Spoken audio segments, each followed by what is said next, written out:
Data collection step के बाद आता है डेटा प्रिपरेशन।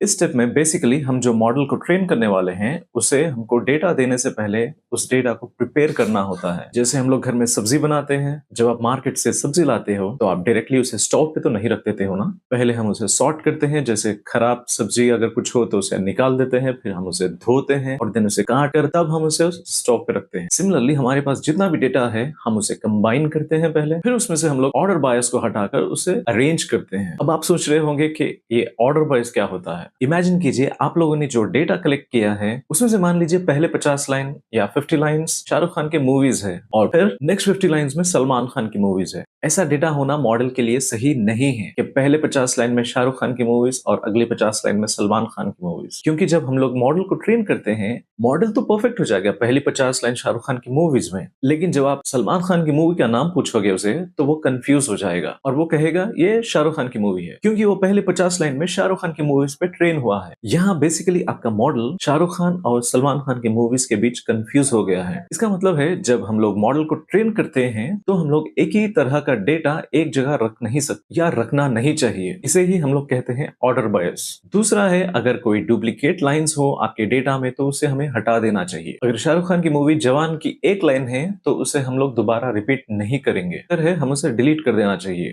तीसरा आता है, डेटा का एक ही फॉर्मेट होना चाहिए। अगर आपके डेटा में कंट्री कॉलम है तो आप पहली लाइन में हिंदुस्तान, दूसरी लाइन में इंडिया और तीसरी लाइन में भारत नहीं लिख सकते। ये बेसिकली मॉडल को कंफ्यूज कर देता है। अब मान लीजिए आपके डेटा में एज कॉलम है तो एज 200, 300, 400 तो नहीं हो सकता, उसे आपको ठीक कर देना। चौथा है, मिसिंग वैल्यूज को हैंडल करना चाहिए। जब भी आप डेटा कलेक्ट करते हो जाहिर है उसमें से डिटेल्स थोड़े मिस होती हैं। ऐसे केस में उस लाइन को ही डिलीट करना चाहिए, क्योंकि अगर वो खाली रहेगी तो मॉडल ठीक से काम नहीं कर पाएगा। अगर कोई शाहरुख खान की मूवी का नाम कैप्चर नहीं होता है या डिटेल मिस होता है तो बेहतर है हम उस लाइन को ही डिलीट कर दें। मान लीजिए एक से ज्यादा मूवीज के नेम्स मिसिंग है आपके डेटा से, तो बेहतर है आप उस कॉलम को ही हटाइए और किसी और कॉलम को कंसिडर करिए। नेक्स्ट है डेटा टाइप्स को कन्वर्ट करना। मान लीजिए आपके डेटा में एक कॉलम है रेम्यूनरेशन का, मतलब एक मूवी का शाहरुख या सलमान कितना चार्ज करते हैं। आप उस कॉलम में नंबर के साथ अल्फाबेट्स यूज नहीं करेंगे। मान लीजिए उस कॉलम में 20 करोड़ 30 करोड़ जैसे नंबर्स हैं। बेहतर है आप उस करोड़ को